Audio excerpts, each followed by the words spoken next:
Rob Parker has a lot to say about the Patriots. He thinks they're cheaters. He thinks their quarterback is the luckiest of all time.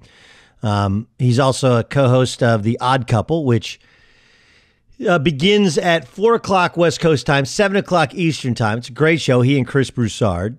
Also, you can check out the Inside the Parker Herd on the Herd Podcast Network. All baseball all the time. Let's start with the Patriots, Rob. What do you think should happen to them after they had some dude videotape the Cincinnati Bengals? Well, Doug, they should get some sort of penalty, a serious one, because they're a second-time offender with this whole thing about taping other teams' coaches and signals. I mean, they got off the first time. Bill Belichick got a $500,000 penalty fine, and they lost some draft choices.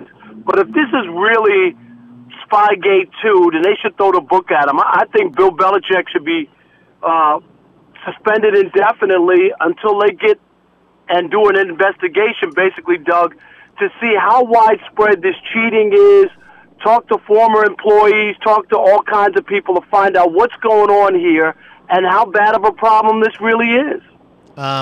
Okay. If they find out that he had no knowledge of it, I mean, like, look, it's a film crew. It's, by the way, filming guys that are just sending in personnel groupings, right? But if they find out he had no knowledge, why are you going to suspend Bill Belichick? Because Bill Belichick's the head coach. He's responsible for anything that goes on in that organization. And number two, your point he's about... Rob, he's not... Hold on. You just... Go ahead. We're having a discussion here. He's not responsible for things that the promotional department does. He's not responsible for that. Like, he's not responsible for what they tweet and what, you know, if you're doing a TV segment. Like, he's not responsible for everything, is he? Well, yeah, but when they had Spygate, guess what the people were told if they got caught recording it? Tell them it's for a TV show. That was their line that they were supposed to give if they got caught taping the other teams' signals or their practices. So that was what their line was about, a TV show. And the other part is Bill Belichick and the Patriots, they have a history of cheating. And if it's no big deal and this was a TV show, like you say, and it was about a feature, why in the heck is the NFL investigating it? They should have just said, okay, this is a TV show, Bill Belichick and the Patriots have nothing to do with it. No investigate. What are you investigating if there's nothing to it? Because the Bengals complained. No, but still, it's a TV show. You just said it. If it's just a TV show and it doesn't matter, you don't investigate everything because somebody lodges a charge about something. There's more to it. The Patriots, going back to Eric Mangini when he left, do you remember Eric Mangini? Yeah, dude, I remember. You and I worked together some at that time. Okay? I remember all of it.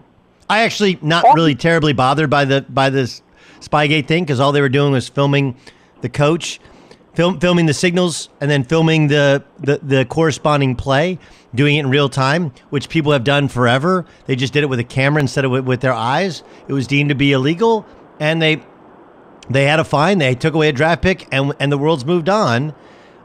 Everyone I talk to in the NFL is like, they're not gonna. There's nothing to see if you film a sideline. Like, no one who has a football brain would say this actually helps us in any way. So why would they do? Plus, it's the Bengals who stink.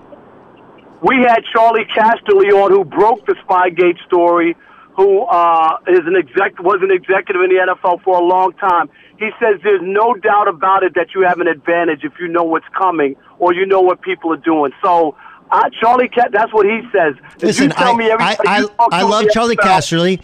He was great in the NFL. I'm telling you that in present day NFL, guys that have been like Tony Dungy was on Dan Patrick. He's like, there's no advantage gained. Charlie Casterly hadn't been in the league in like 15 years. That doesn't mean that he doesn't have knowledge because he hasn't been in the league for 15 years. My only point to you is, and Tony Dungy and all these other people keep making excuses for the Patriots. Oh, the Deflategate, it doesn't really matter if the football. Then why do you have specifications for the ball if it doesn't matter? Why is there a rule on the books about the how much pressure needs to be in the ball? You can't have rules and then tell people that it doesn't matter. There's a reason there are rules in place. And if the Patriots have broken rules, Doug, they should be penalized, plain and simple. All right, so what should happen to the Houston Astros? Same thing. They should come down. You know what they should do? I know they're not going to take away a championship, so I'm not asking for that. But they should come down hard, and they should also, you know what I would do to the fans? I would make the Astros have to charge 50% of what they normally charge for tickets and give fans some sort of money back or a good feeling that they kind of got cheated. That the efforts and the organizational cheating by the Astros was some of the worst. Did you think that was no big deal to know what pitch is coming next? No, I thought that was a huge deal. That's a huge deal, and I would make those guys and the front office and the general manager, all those guys be held accountable, and ownership. How do you hold them accountable? How do you hold them accountable if you don't take away the World Series? But easily, I banned the general manager. I banned the manager. Everybody who took part the same way that the NFL did it in Bountygate, right? Because they told them about a bounty in the NFL, and when Sean Payton and those guys didn't do it, what did they do? They suspended him, Greg Williams. So it's the same exact thing. The general manager, ownership, everybody who knew should be banned, including the manager, who took part in cheating, out and out cheating. What do you think, Rob Parker joining us? The Odd Couple is the TV show. Outside the Parker. Odd Couple is the radio show. Inside the Parker is the podcast, baseball only. What's your reaction to Gerrit Cole signing with the Yankees instead of either of the hometown teams, Angels or Dodgers, who both reportedly offered him over $300 million?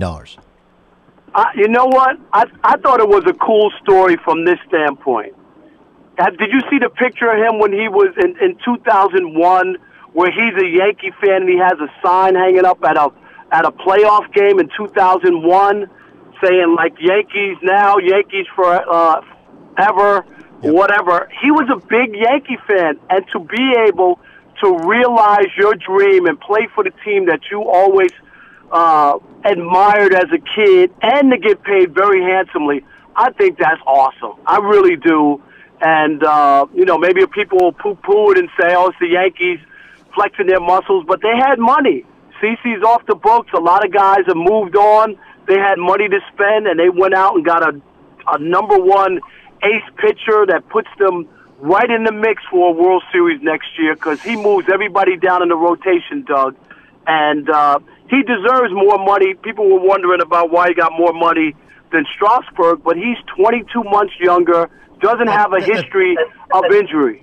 That's not why. Strasburg isn't about the almighty. If you remember, Strasburg's last deal, he signed, to remain with the Nationals like a month before he would become a free agent. He's just a different guy.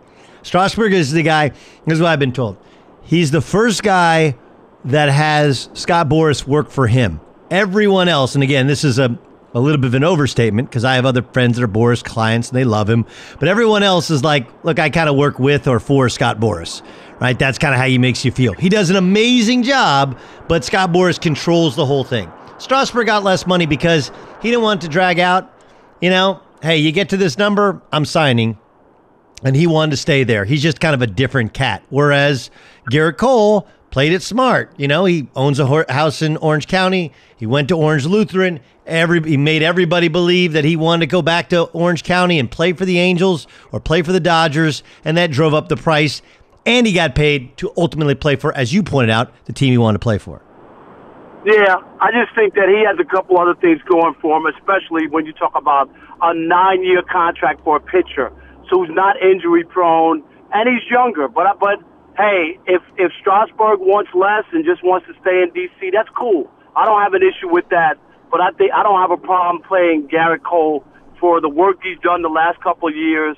He's not an old guy, and if the Yankees can get a championship in the next 4 or 5 years, it's well worth it. Do you think the Lamar Jackson thing lasts? I don't know. It's a good question because we haven't seen it. If they win a championship this year, I don't know if it really matters how long it lasts. But what he's doing and what he's been able to do, you would think when you open yourself up as a runner, eventually you're going to get hit and sidelined. All the other quarterbacks who have done it have mostly wound up getting hurt at some point. But I wouldn't tell him to stop playing the way he's playing because it's been incredible. And, I just say you play as long as you can. If that guy can win Baltimore a championship or two over the next 5 or 6 years, and maybe his career isn't as long as a standard in-the-pocket quarterback, I don't have a problem with it. Rob Parker, our guest. The Odd Couples, the radio show Inside the Parker on the Herd Podcast Network is the podcast. Take a listen to Earl Thomas, what he said earlier in regards to Lamar Jackson, how people are tackling him. Every time somebody hits him, man, he don't need to be taking those hits. And I think the refs need to pay closer attention to that as well, and protect him a little bit more. Because teams are trying to do, I'm not saying they're trying to hurt Lamar, but, they're definitely going at his legs more than they was doing it at first. Here's what I said. I said that, look, I don't think guys are going at his legs. You can't hit anybody up high these days, especially a quarterback. If they change the rules to protect Lamar out of the pocket in any way close to how they protect guys within the pocket, then it'll last. If they don't, dude's going to get hit, and it's not going to be great. He's also not crazy accurate outside the numbers, and people pick that apart. But I think Earl Thomas sees what we all see, and this is his way of trying to start a conversation about, can you protect these guys outside the pocket?